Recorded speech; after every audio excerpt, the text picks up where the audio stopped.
Hello and welcome to the channel. If this is your first time joining, my name is Jocelyn and I am a digital nomad and online language teacher. The focus of this channel is to equip teachers just like you with the teaching tools, tips, and tricks to being an effective online teacher. And I have a special treat for you today. Back in early December, I gave a free masterclass session on how to brainstorm lesson topics for your online language lessons. And I want to share some of the most valuable highlights from this session. As a teacher, you are constantly coming up with new lesson topics and ideas, and let's be real, every once in a while, you may feel a little bit stuck and unable to come up with a lesson topic you think your students might find interesting, or a lesson objective that is going to help take your students' language abilities to the next level.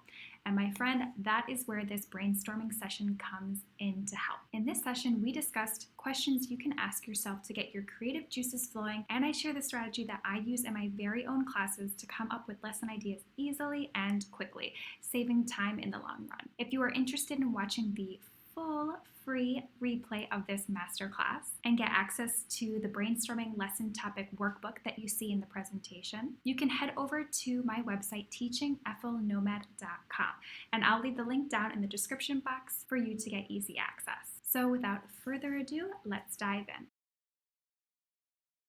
Let's go ahead and get started. We are going to be talking about some of the questions that you can ask yourself to come up with different engaging lesson topics. The very first question that I want us to answer is, how old are your students? The age of your students is something that is very important to consider before you begin kind of brainstorming for your different topics, because we want to make sure that the lessons that you're creating are going to be age appropriate, right? The lesson that you would create for a 5-year-old is not the same lesson that you would create for a teenager, even if both the teenager and the 5-year-old are at a beginning language level. So it's very important to consider, how old are your students? What's that kind of age range?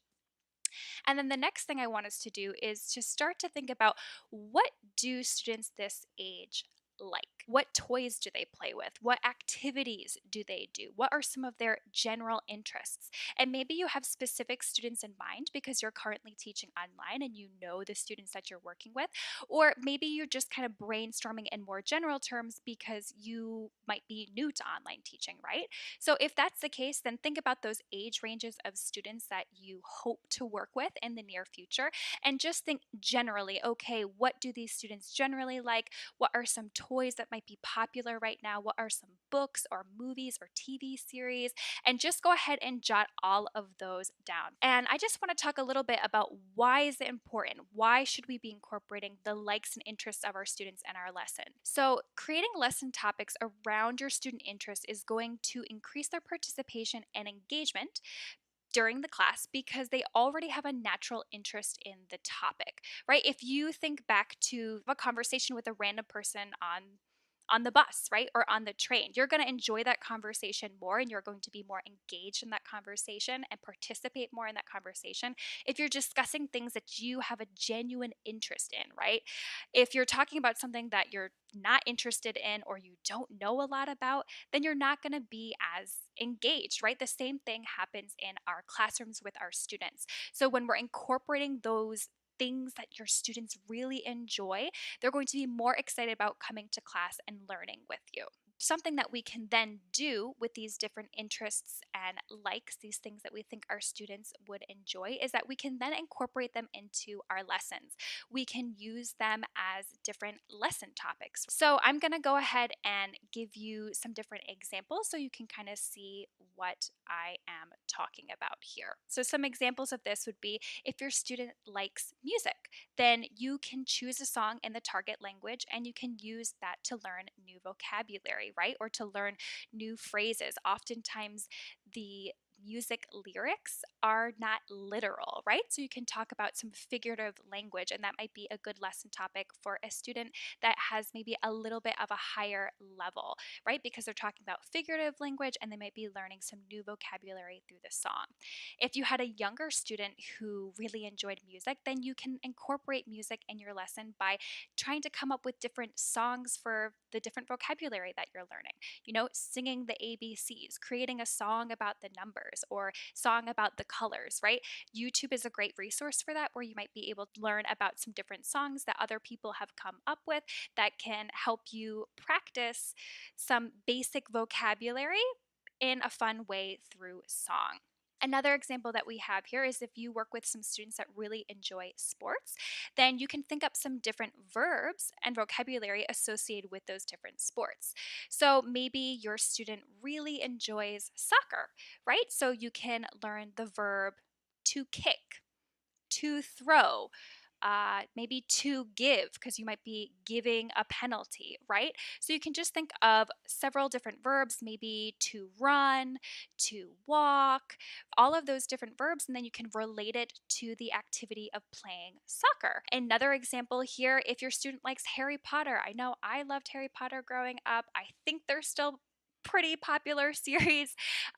But it doesn't have to be Harry Potter. It could be any kind of book series or TV series that your student might have an interest in. And you could use that as kind of a gateway to learn personal pronouns using the characters from the story or the characters from the TV show. Another example that I have here could also be for older students is if you have students that are interested in fashion, you can learn about different types of styles of clothing and describe how different people dress. So these are just a few different ways of incorporating those likes and interests of your students into your lesson and then connecting it with different vocabulary or with different grammar concepts. So I'm going to just go quickly rewind a little bit, right? I had some of my participants, people that are here attending live, say that they teach students 5 to 9 and 6 to 12. So if I just want to think about some different things that students those ages might be interested in, dinosaurs would be one of them. Animals would be another. You can learn so many different vocabulary terms associated with these different animals, but then also you could branch out and start learning about different adjectives, right? Describing the different animals. How do they look? Maybe the different sounds that they make. Are they loud? Are they quiet? Are they soft? Is their skin rough? Right? So it doesn't always have to be the very obvious, like, okay, my student is interested in animals, so we're going to learn the names of the animals, right? You can take it a step further and continue to expand on it by thinking of different aspects that those animals have. You could talk about the body parts of the animals, right?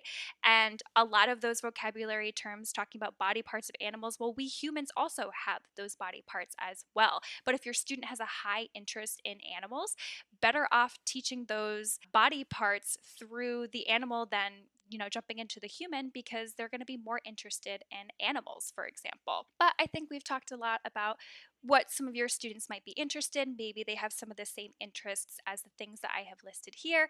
Maybe they have some different interests as well. But I want to move on to the next question. And this is somewhat related to the interests of your student, but it's taking it a step further. What life events are your students currently experiencing? And this is going to fluctuate and change depending on the age of your student, right? And their interests, their lifestyle, or their culture. So creating lesson topics around the events happening in your student's life is going to really, really, really help your students learn the target language, because it's going to make them realize the importance of what they're learning, because it directly relates to their life, right? And their lived experience. If they can see the relevance of what they're learning, why it's important, they're going to say, wow, these words are really important for me to learn, because if I want to make a friend who speaks this language, I'm going to want to tell them about what my interests are. I'm going to want to tell them about, my daily life, the things that I like. So I need to have access to that language so that I can then share it with others and maybe make a friend in this new language, or maybe travel to a country where people speak this language. I'm going to need to know and have access to those verbs and the vocabulary associated with that so that I can have those experiences, so that I can talk to people who speak this target language. So your students will have the opportunity to apply the new vocabulary that they're learning, the new expressions, the verbs that they've learned in these units quickly if it relates to their life. So you might want to think about the different places that your student visits, right? The different places that your students enjoy going to. For example, the students that I work with enjoy going to the ice cream store. They enjoy going to the zoo, to the aquarium, to the playground, to the park, maybe to a garden. They go to school, right? These are all different places that most of your students are going to visit. So what you could do is you could create a whole collection of classes where your students are going on virtual field trips to these places, learning associated vocabulary, learning associated sentence frames and verbs related to these different places. And then the hope is that the next time that they go and visit this place, they're going to be able to use that new vocabulary. And I have an example of this where I had a student who joined me in a class, and we had a class about zoo animals and the different animals that you see at the zoo. And the next time that his mom took him to the zoo, she took a video of him pointing out and identifying the different animals at the zoo. So he was taking what we had learned in class and putting it to use, right? It's like such an amazing thing when students do that. And the more that we intentionally create classes surrounding those lived experiences and those things that your students enjoy, the more natural connections that they're going to be making, and they're going to be able to kind of use that language in a natural, real life scenario where they're taking it outside of class and applying it to the real world, which is where language exists, right? They shouldn't just be learning in the classroom. They should be taking that knowledge and also bringing it with them elsewhere. Okay, friend, we just covered a lot of juicy tidbits in there that I hope you found helpful. Feel free to share down in the comment section below what new topics you are ready to tackle in your next online lesson. Who knows, maybe your lesson idea could help out another fellow teacher that's trying to come up with some ideas for their classes as well. If you want to get access to the full replay of this masterclass session, all you have to do is head over to my website, teachingflnomad.com, in order to get access to not only the replay recording, but also to the workbook that we use during this presentation. And if you want to stay in the loop of other free masterclasses and sessions I may be doing in the future, be sure to add your name to my email list so that you get updated on new videos, blogs, content, and workshops to help take your online teaching to the next level. And of course, if you enjoyed this video, please be sure to give it a like and hit subscribe. It is so appreciated, and it also helps boost my videos so they can be found by other teachers just like you that are looking for new ways to engage their learners and teach in the online classroom. Thanks again for watching, teacher friend, and I hope to catch you in the next video. Happy teaching, and bye for now.